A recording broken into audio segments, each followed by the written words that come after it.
નમસ્કાર મારા વાલા વિદ્યાર્થી મિત્રો, કેમ છો? હું અમિત પટેલ આપ સૌનું આ YouTube ચેનલ ઉપર હાર્દિક સ્વાગત કરું છું. વિદ્યાર્થી મિત્રો, આજે આપણે તરંગ પ્રકાશ શાસ્ત્રની અંદર અંતિમ ટોપિક જે ધ્રુવીભવન છે, પોલેરાઇઝેશન, એ સમજવાના છે. અને એની અંદર આવતો માલસનો નિયમ, બ્રુસ્ટરનો નિયમ, એની સમજૂતી આપણે જોવાના છે. તો આપણે એ નોર્મલી ધ્રુવીભવન એટલે અધ્રુવીભૂત પ્રકાશમાંથી ધ્રુવીભૂત પ્રકાશ મેળવવા માટેની જે રીત, એને ધ્રુવીભૂત પ્રકાશ, બરાબર, સોરી, આપણે જે પ્રકાશ મેળવીએ છીએ એને ધ્રુવીભૂત પ્રકાશ, અને જે પ્રક્રિયા એને ધ્રુવીભવન થયું એમ કહેવામાં આવે છે. ચાલો તેની શરૂઆત કરીએ. એ પહેલા અહીંયા મેં એક ટોપિક લખ્યો છે, રેખીય ધ્રુવીભૂત તરંગ. બરાબર, ચાલો તેની સમજૂતી આપણે જરા મેળવી લઈએ. એ શું છે? બરાબર, ધ્યાનથી જરા જોજો, સમજવાની વસ્તુ છે. ધોરણ 11 ની અંદર તરંગ ચેપ્ટર આપણે ભણ્યા હતા. એની સાથે સંકળાયેલું આ સમીકરણ જે છે એ જ આપણે અહીંયા જોવાનું છે. ચાલો, તો શું છે આ રેખીય ધ્રુવીભૂત તરંગ?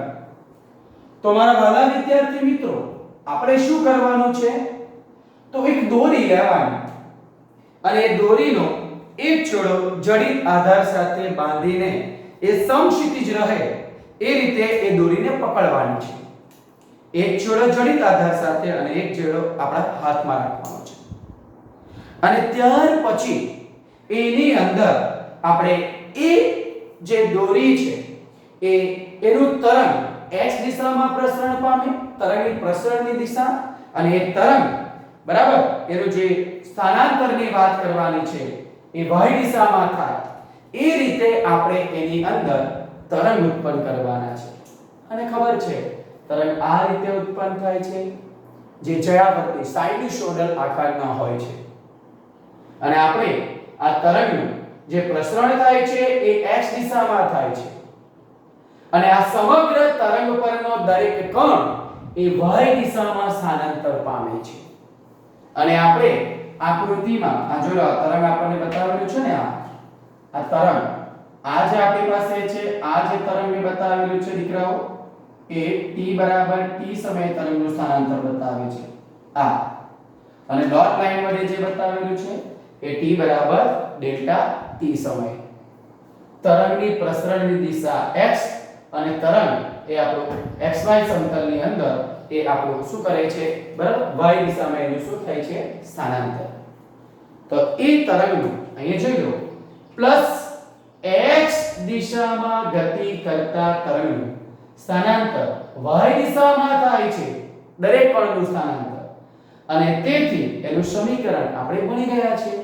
yxt આ શું દર્શાવે છે? કે આપણા તરંગના દરેક કણનું સ્થાનાંતર y દિશામાં થાય છે, એને અનુરૂપ તરંગ x દિશાની અંદર પ્રસરણ પામે છે. અને આ સમીકરણ આપણે તરંગ સમીકરણ તરીકે ઓળખતા હતા, જે અહીંયા લખવામાં આવ્યું છે. ધોરણ 11 ની અંદર આપણે આ મેળવ્યું છે કે yxt is equal to a sin kx minus omega t. yxt is equal to a, capital એ લખો તો પણ કઈ વાંધો નથી, sin kx minus omega t, જે તરંગ સમીકરણ છે, જેની પ્રસરણની દિશા ગણેશ દિશા આપણે ભણેલા ને, x ના વધતા મૂલ્ય માટે, x ના ઘટતા મૂલ્ય માટે હોય તો અહીંયા પ્લસ, ખબર છે ને? ચાલો, તો આ સમીકરણ શું દર્શાવે છે? તો આ તરંગ સમીકરણ છે, જેમાં y એ તરંગ પરના દરેક કણનું સ્થાનાંતર, x તરંગ પ્રસરણની દિશા, અને સમય સાથે સ્થાનમાં થતો ફેરફાર બતાવે છે. એ આપેલા તરંગનો કંપવિસ્તાર છે.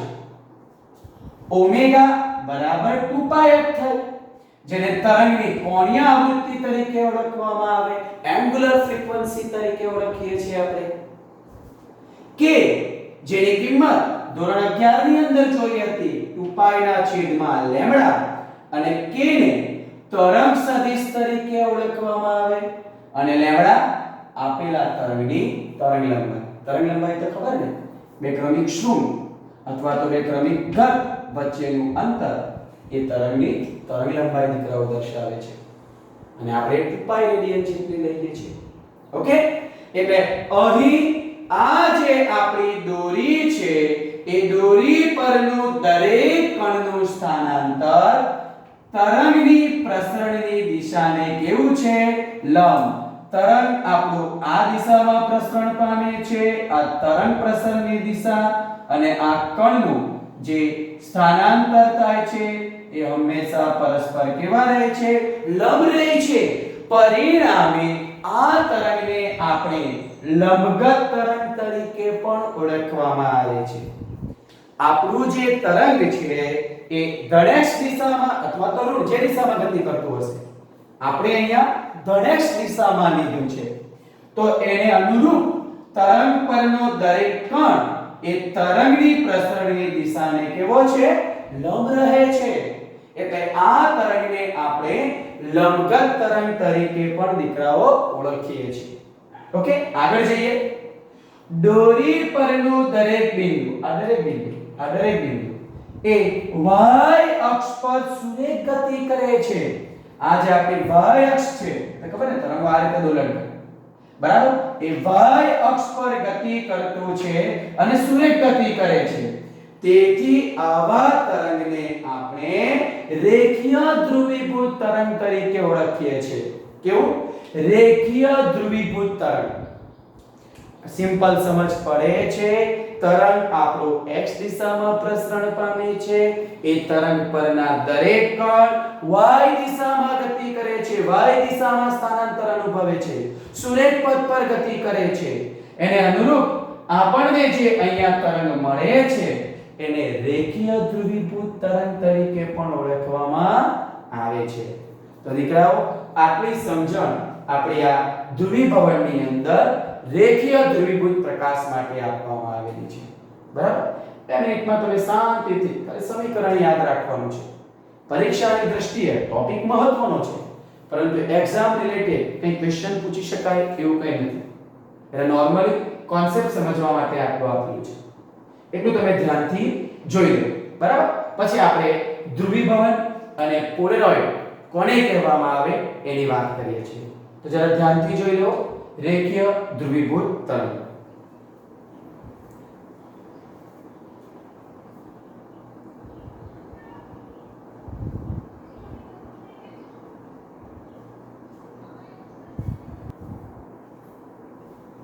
ચાલો મિત્રો, હવે અહીંયા પોલેરાઇઝેશનની વ્યાખ્યા લખેલી છે ધ્રુવીભવનની. અધ્રુવીભૂત પ્રકાશમાંથી ધ્રુવીભૂત પ્રકાશ મેળવવાની જે ઘટના એને ધ્રુવીભવન તરીકે ઓળખવામાં આવે છે. તો જરા જોવો મિત્રો, આ આપણે કોઈ અધ્રુવીભૂત પ્રકાશની વાત કરીએ છીએ જે દરેક દિશામાં પ્રસરણ પામે છે, અને વાત કરવામાં આવે તો આ અધ્રુવીભૂત પ્રકાશ, ઓકે, એમાંથી ધ્રુવીભૂત પ્રકાશ મેળવવાનો છે. તો એમને એમ તો ના મળે. તો જે તકતી વડે અધ્રુવીભૂત પ્રકાશમાંથી તલધ્રુવીભૂત એટલે ધ્રુવીભૂત પ્રકાશ મેળવી શકાય છે તેને પોલેરોઇડ તરીકે ઓળખવામાં આવે છે. કુદરતની અંદર એક નેચરલી આ ટુર્મેલિનમાંથી બનેલી એક આપણે ટુર્મેલિન પ્લેટ મળે છે, અને બીજું પાતળી પ્લાસ્ટિકની તકતી જેનો આપણે પોલેરોઇડ તરીકે ઉપયોગ કરવામાં આવે છે. એટલે આપણે શું વાત કરી દીકરાઓ કે અધ્રુવીભૂત પ્રકાશમાંથી આપણે ધ્રુવીભૂત પ્રકાશ મેળવવાનો. તો એના માટે જે પદાર્થનો ઉપયોગ કરીએ છીએ એને પોલેરોઇડ, અને એ પોલેરોઇડ તરીકે પાતળી પ્લાસ્ટિકની તકતી અથવા ટુર્મેલિન. ચાલો માની લો આપણે આ એક તકતી ગોઠવી દઈએ છીએ. બરાબર? એમાં પાતળી એક સ્લેટ હોય મિત્રો, આ એકદમ બરાબર. તો આ સ્લીટ, એમાંથી પ્રકાશ જે આપાત થાય છે અધ્રુવિત પ્રકાશ, અને એમાંથી આ કોઈ એક જ દિશાના, જે આના સમતલને લંબ, બરાબર, આ એક જ તરંગના તમને એક જ દિશાના પ્રકાશના કિરણો મળે છે, એક જ દિશાના. એટલે આમાંથી હવે એક જ દિશા કહેવાય, આ બધી દિશામાં હોય એટલે આ ધ્રુવીભૂત પ્રકાશ, અને આ જે મળે છે એને શું કહેવામાં આવે? ધ્રુવીભૂત પ્રકાશ. આની દગક્ષ બતાવું છું, સમજી લો. ટૂર્મેલિન પ્લેટનો ઉપયોગ કરીને બતાવું છું. તો આ આપણી ટૂર્મેલિન પ્લેટ નેચરલી છે, પોલરાઇડ છે, અને આ એની દગક્ષ. અને આ પ્રકાશના કિરણો આના પર આપાત થાય છે. માની લો આ બધી દિશાને છે ડોટ, અને બે દિશાથી આના પર આપાત થાય છે. અને આપાત થાય તો આ પોલેરોઇડનો, આ બંનેનો, પોલેરોઇડનો પોતાનો ગુણધર્મ છે કે એ માત્ર પોતાની દગક્ષને સમાંતર જ પ્રકાશના કિરણોને એ બહાર નીકળે, આપાત થવા દે, બાકીનાનું એ પોતે શોષણ કરી લે. તો આમાંથી જે પ્રકાશ નીકળે છે એ તમને ખાલી એક જ દિશાનો, આ દગક્ષને સમાંતર, અને એ જે પ્રકાશ નીકળે છે એ ધ્રુવીભૂત. તો આપણે આ પોલેરોઇડનો ઉપયોગ કરીને આ અધ્રુવીભૂત પ્રકાશમાંથી કયો પ્રકાશ મેળવી લીધો? ધ્રુવીભૂત. અને એ ધ્રુવીભૂત પ્રકાશ મેળવવાની જે પ્રક્રિયા અથવા ઘટના એને ધ્રુવીભવન, અને એ મેળવવા માટે જે પદાર્થ, જે તકતીનો ઉપયોગ કરીએ છે એને પોલેરોઇડ તરીકે ઓળખવામાં આવે. અને બીજો એક શબ્દ આવે છે દીકરા, પોલેરોઇડ એટલે અધ્રુવીભૂત પ્રકાશમાંથી ધ્રુવીભૂત પ્રકાશ મેળવવા માટે, અથવા અધ્રુવીભૂત પ્રકાશમાંથી તલ ધ્રુવીભૂત પ્રકાશ મેળવવા માટે જે તકતીનો ઉપયોગ આપણે કરીએ છીએ, જે પદાર્થનો ઉપયોગ કરીએ છીએ, એને આપણે પોલેરોઇડ તરીકે ઓળખવામાં આવે. એ તો આવી ગયું, પણ બીજો શબ્દ આવે છે પોલરાઇઝર. એનો ઉપયોગ કરીએ પોલેરોઇડ, અને એ મેળવવા માટે જે સાધન એને પોલેરોઇડ અથવા પોલરાઇઝર, અને આને કહેવામાં આવે છે બીજું એનાલાઇઝર. છે તો દીકરાઓ પોલેરોઇડ જ, પરંતુ એનાલાઇઝર એટલા માટે કે આપાત પ્રકાશની ધ્રુવીભવનની સ્થિતિ જાણવા માટે જે પોલેરોઇડનો ઉપયોગ થાય છે એને એનાલાઇઝર. પોલેરાઇઝર એટલે શું? કે જે પોલેરોઇડ તકતી વડે આપણે અધ્રુવીભૂત પ્રકાશમાંથી ધ્રુવીભૂત પ્રકાશ મેળવીએ છીએ એને પોલેરાઇઝર.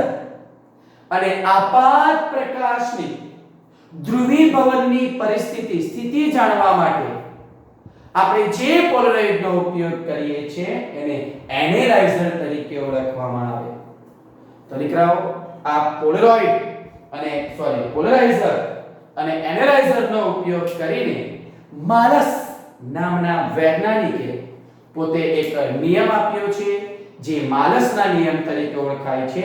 અને એ નિયમની સમજૂતી આપણી બુકમાં કંઈ આપેલી નથી દીકરાઓ, ખાલી સૂત્ર લખી દીધેલું છે. અને આટલી સમજૂતી આપેલી છે, આકૃતિ કંઈ આ આપેલી છે, પણ એને મેં તમને સમજાવી દેવું છું કે આ સૂત્ર કેવી રીતે આવે છે, આના પરથી કેવી રીતે લખવાનું.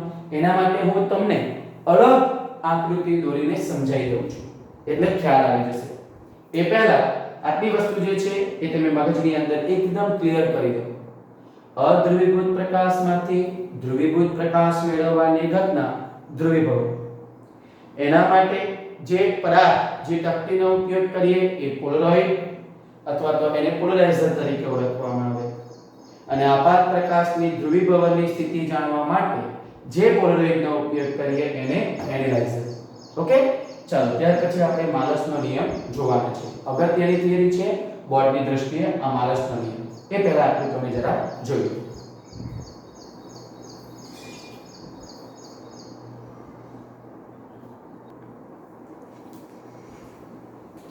ચાલો તો માલસનો નિયમ જોઈએ. આ સમજૂતીની અંદર તમને અહીંયા એક પોલેરોઇડ P1 અને બીજો પોલેરોઇડ P2 બતાવેલો છે. એટલે આજે દીકરાઓ પહેલી આકૃતિ આપેલી છે ને, આપણે આ આકૃતિ A અને આકૃતિ B. તો તો એની અંદર બે પોલરોઇડ, એક P1 જે પોલરાઇઝર તરીકે ઓળખાય, P2 જે એનાલાઇઝર તરીકે ઓળખાય છે. અને જ્યારે એના પર આપણે અધ્રુવીભૂત પ્રકાશ આપાત કરીએ અને એને અનુરૂપ આ બેમાંથી કોઈ એકને આપણે પરિભ્રમણ આપવામાં આવે, ફેરવવામાં આવે અને આપણને અહીંયા જે આકૃતિ આપેલી છે એ 0 થી 90 ડિગ્રી સુધી તમે આખું પરિભ્રમણ આપી શકો છો એઝર્વિસ. પણ આપણી આકૃતિની અંદર 0 થી લઈને આ કેટલું 90 લંબ છે એટલે એ 90 ડિગ્રી જેટલું પરિભ્રમણ આપવામાં આવે તો એની ઇન્ટેન્સિટી 1 થી 0, બરાબર, એટલે મહત્તમ થી ન્યૂનતમ કેવી રીતે થાય તે બતાવેલું છે. આ એકબીજાને સમાંતર એટલે 0, આ કોઈ થીટા જેટલા એંગલ અને આ છે બતાવેલું 90. એને અનુરૂપ જે બહાર પ્રકાશ નિર્ગમન પામે એની તીવ્રતા કેટલી મળે છે એ દર્શાવેલું છે. જ્યારે આકૃતિ 2 કે આ જે તરંગો આપણે જે વાત કરીએ છીએ એ પોલરોઇડની વાત કરવામાં આવે તો બે પોલરોઇડમાંથી જે પ્રકાશ પસાર થાય છે ત્યારે એના વિદ્યુત સદિશની વર્તુળ, આ સદિશ બરાબર છે કે જે દગક્ષને સમાંતર અથવા એના બે ઘટકો લઈને કયો ઘટક પસાર થશે એને બે તીર વડે, બરાબર, બે તીર એક છે પણ બે તીર વડે દર્શાવવામાં આવે. આ રીતે બંને બાજુ તીર દર્શાવવામાં આવે, સદિશ ઘટકો છે. અહીંયા ઇન્ટેન્સિટી એટલા માટે ફેરફાર થાય છે કારણ કે બે પોલરોઇડ, પણ જો આપણે બરાબર ધ્યાનથી જોઈ લો આ અધ્રુવીભૂત પ્રકાશ છે, એકદમ સરળ થિયરી છે. આ અધ્રુવીભૂત પ્રકાશ જેને તમે આ એક પોલરોઇડ જેને હું નામ આપું છું પોલરોઇડ P1 અને આ એની કહેવામાં આવે છે દગક્ષ અને આને કહેવાય પોલરાઇઝર. આ અધ્રુવીભૂત પ્રકાશને શામાં ફેરવશે? ધ્રુવીભૂતમાં. તમે આ રીતે બી બતાવી શકો, બરાબર. આ જે ડોટ છે એ આપાત સમતલને લંબ અને આ જે બે દિશાના તીર છે એ આપાત સમતલને સમાંતર. આનો ગુણધર્મ શું કે એ માત્ર દગક્ષને જે સમાંતર પ્રકાશના કિરણો છે એને જ આપાત થવા તેમજ એને જ બહાર નીકળવા દે છે. એટલે આ આવી ગયો આપણો ધ્રુવીભૂત પ્રકાશ. અને માની લો કે એની જે વિદ્યુત ક્ષેત્રની તીવ્રતા છે એ E0 છે, બરાબર છે. અને આપણે એ પણ જાણીએ છીએ કે પ્રકાશની જે તીવ્રતા છે એ એના કંપ વિસ્તારના વર્ગના સપ્રમાણમાં. એટલે આના માટે મારે લખવું હોય તો I ચલે છે, સોરી I0 ચલે છે, શું આવશે? E0². એની ઇન્ટેન્સિટી, કારણ કે આ જે પ્રકાશ આપાત થાય છે એ I0 અને એ એના કંપ વિસ્તારના વર્ગના શું હોય છે? સપ્રમાણ. આટલું ખ્યાલ આવશે, બરાબર છે. આપણે પ્રકાશ આપાત કર્યો છે એને અનુરૂપ આ જે તમને મળે છે, સોરી નિર્ગમન પામતા E0 ને અનુરૂપ. હવે આને તમે એટલું પરિભ્રમણ આપો અને પરિભ્રમણ આપો કારણ કે અધ્રુવીભૂત પ્રકાશ જે છે તો બધી જ દિશામાં છે તો અહીંયા બહાર નીકળતા પ્રકાશની ઇન્ટેન્સિટી બદલાતી નથી. હકીકતની અંદર આ પ્રકાશ જે આપાત થાય છે એની ઇન્ટેન્સિટી I0 હોય તો બહાર નીકળતા આ પ્રકાશ એક પોલરોઇડમાંથી પસાર થાય એની ઇન્ટેન્સિટી જોઈ લો. એક પોલરોઇડમાંથી પારગમન એટલે બહાર આવતા પ્રકાશની તીવ્રતા એ આપાત પ્રકાશની તીવ્રતાથી હંમેશા શું હોય છે? અડધી. એક જ પોલરોઇડ હોય તો એક પોલરોઇડમાં કે આપાત પ્રકાશની ઇન્ટેન્સિટી I0 તો એને અંદર બહાર નીકળે તે કેટલી હોય છે? I0/2. આ ઓટોમેટિક છે, એક માર્કનો ટૂંકો સવાલ યાદ રાખવાનો. એક જ પોલરોઇડ માટે, બરાબર. અને એને તમે પરિભ્રમણ કરાવો તો પણ આપણે એ પ્રકાશ જે બહાર નીકળે છે એની ઇન્ટેન્સિટીની વાત કરવામાં આવે એમાં કોઈ પ્રકારનો ફેરફાર એક પોલરોઇડની અંદર થતો નથી. આટલી જ મોશન. હવે માલસના નિયમની વાત કરીએ તો માની લેવો કે આપણે આના માર્ગની અંદર આ એક બીજો પોલરોઇડ આપણે અહીંયા દાખલ કરીએ છીએ. આ બીજો, બરાબર અને આ એની શું છે ડગ અક્ષ આ આપણો બીજો પોલરોઇડ P2 જેને આપણે ઓળખીએ છીએ એનાલાયઝર તરીકે ધીરેથી શાંતિથી સમજો અને આ પ્રકાશ તો આ જ આપત થવાનું ને સમાંતર તો આ છે કારણ કે હવે આપણી પાસે બધી દિશાઓ નથી આપણે આ પોલેરાઇઝરનો ઉપયોગ કરીને અધ્રુવીભૂત પ્રકાશમાંથી ધ્રુવીભૂત પ્રકાશ મેળવી લીધો એટલે એ આના પર આ રીતે આપાત થશે આ રીતે બરાબર છે અને એની સાથે આ જે P2 જે આપણે એનાલાયઝર ગોઠવ્યો છે તમે પોલરાઇડ લખો તો બી કઈ વાંધો નથી પોલરાઇડ તે આની P1 ની દગક્ષ સાથે થીટા જેટલા કોણે ગોઠવવામાં આવે છે બરાબર P2 ની જે દગક્ષ એ P1 ની કોની સાથે દગક્ષ સાથે થીટા કોણ બનાવે છે અને આવું હોય ત્યારે આપણે શું કરવાનું હોય છે ત્યારે આપણે એના બે ઘટકની વાત કરવાની છે એક પાસેનો ઘટક અને એક આવે છે કયો એનો સામેનો ઘટક બરાબર છે હવે થીટાની વાત કરવામાં આવે દીકરાઓ બરાબર ધ્યાનથી જોજો આપણે જે વાત કરવાની છે પાસેનો અને સામેનો એટલે આ થાય દીકરાઓ ખબર પડે છે થીટા આ એનો પાસેનો આપણે સોરી આ એનો પાસેનો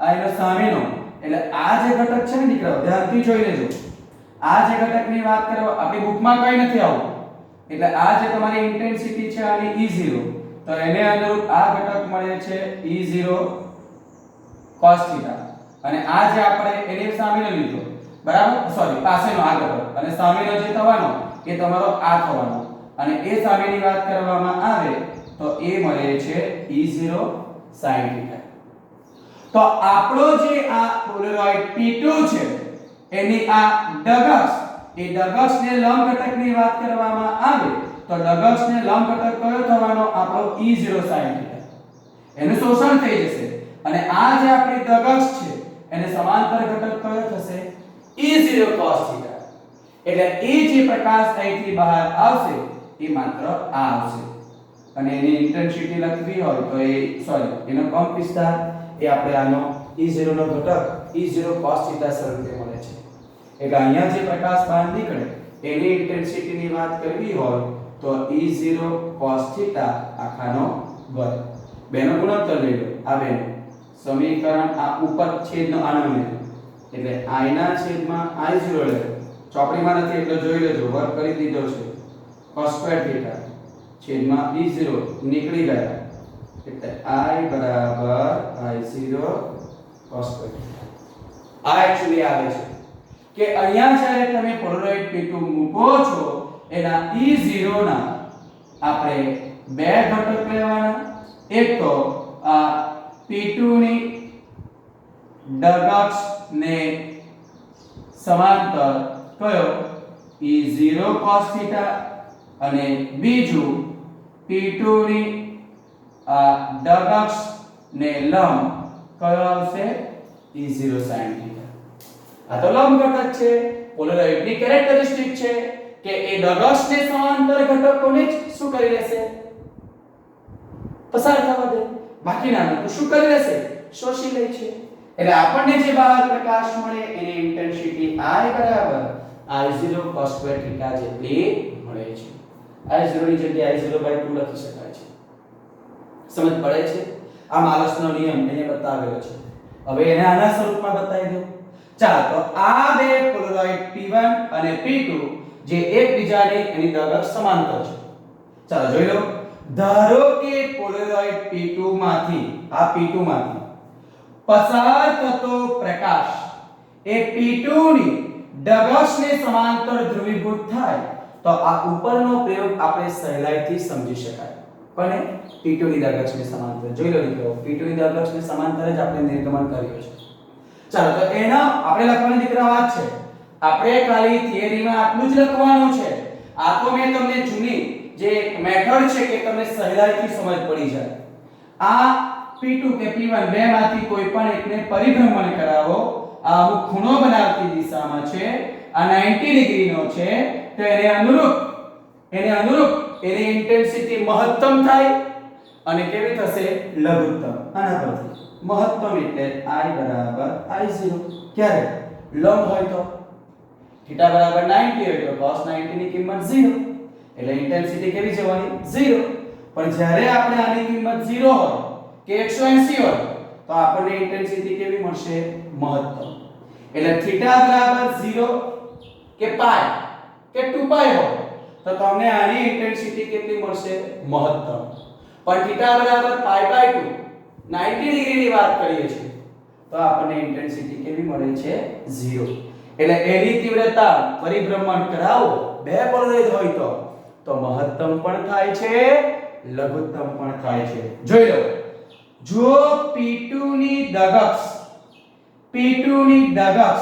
એ P1 ની દગક્ષ આ P2 અને આપણે આ ગણીએ એટલે આની વાત કરીએ તો આ P2 ની દગક્ષ અને આ P1 એમ છે બરાબર. આ P1 એની દગક્ષ સાથે કેટલો ખૂણો બનાવે θ. તો એ દગક્ષ સાથે θ કોણ બનાવતી હોય તો જ્યારે ધ્રુવીભૂત કિરણપુંજ એ પોલરાઇડ P2 માંથી બહાર નીકળે છે ત્યારે એના બે ઘટક લઈએ છીએ. P2 ની દગક્ષને સમાંતર E0 cos θ, P2 ની દગક્ષને લંબ E0 sin θ. પણ આપણે અહીંયા E બતાવ્યો છે એટલે E લખ્યો છે કઈ વાંધો નહીં. આપણે કંપ વિસ્તાર તરંગે E0 એ E cos θ ઘટક જે P2 ની દગક્ષને સમાંતર એ જ પસાર થાય છે. આમ પોલેરોઇડ P1 અથવા P2 ને ભ્રમણ આપીએ તેમ એની તીવ્રતા જે બદલાય છે એ I બરાબર I0 cos સ્ક્વેર થીટા સૂત્ર પ્રમાણે. અને એને જ આપણે માલસનો નિયમ અને I0 એ P1 માંથી પસાર થયા બાદ ધ્રુવીભૂત પ્રકાશની શું છે તીવ્રતા. આની કહ્યું ને અહીંયા જે I0 જે છે ને એ P1 માંથી મેં તમને બતાવ્યું દીકરાઓ અહીંયા આ I0 સોરી એ હું લખ્યું છે I0 એ P1 માંથી પસાર થયા બાદ ધ્રુવીભૂત પ્રકાશની ઇન્ટેન્સિટી. સમજ પડે છે. આની તીવ્રતા આપણે I ગણવાની બરાબર તમારે જે ગણીએ. ચાલો એટલે એને માલસનો નિયમ કહેવાય. સમજ પડે છે કે P2 અને P1 એને અનુરૂપ આ P2 અને P1 વચ્ચેની દગક્ષ વચ્ચેનો ખૂણો θ હોય તો P2 માંથી જે પ્રકાશ કિરણપુંજ બહાર નીકળે એ માત્ર કયો ઘટક નીકળશે એ P2 ની દગક્ષને સમાંતર ઘટક જે આપણે અહીંયા કયો બતાવ્યો E0 cos θ. બાકીનાનું એ પોલેરોઇડ શોષણ કરી લેશે એટલે બહાર નીકળતા પ્રકાશની તીવ્રતા માત્ર I બરાબર I0 cos સ્ક્વેર થીટા સાથે બદલાશે બરાબર. જ્યાં I0 P1 માંથી પસાર થયા બાદ મળતા ધ્રુવીભૂત પ્રકાશની તીવ્રતા છે. અને મેં તમને અહીંયા કીધું તે પ્રમાણે એક જ પોલેરોઇડનો ઉપયોગ કરીએ તો આ અધ્રુવીભૂત પ્રકાશમાંથી જે ધ્રુવીભૂત પ્રકાશ બહાર નીકળે છે એની તીવ્રતા અડધી હોય છે. એનો ઉપયોગ કરી શકાય. આ ઓથેન્ટિક છે. અહીંયા જે પ્રકાશ બહાર નીકળે છે આની ઇન્ટેન્સિટી આના કરતા હંમેશા કેવી હોય છે અડધી હોય છે. તો મારા વાલા વિદ્યાર્થી મિત્રો આપણે બે પોલરાઇડનો ઉપયોગ કરીને આ માલસનો નિયમ એટલે તમારા મગજની અંદર એટલો જ કોન્સેપ્ટ અહીંયા ફિટ થઈ જવો જોઈએ કે આપણે કયો મગજની અંદર ફિટ થવો જોઈએ કે તમે જે ઘટક લેવો છો એ માત્ર દગક્ષને સમાંતર હોય એ જ પસાર થશે. અથવા તો કોઈ પણ કિરણપુંજ જ્યારે તમે પોલેરોઇડ ઉપર આપાત કરો તો એ પોલેરોઇડની દગક્ષની સમાંતર ઘટકોનું જ એ પસાર થવા દે છે.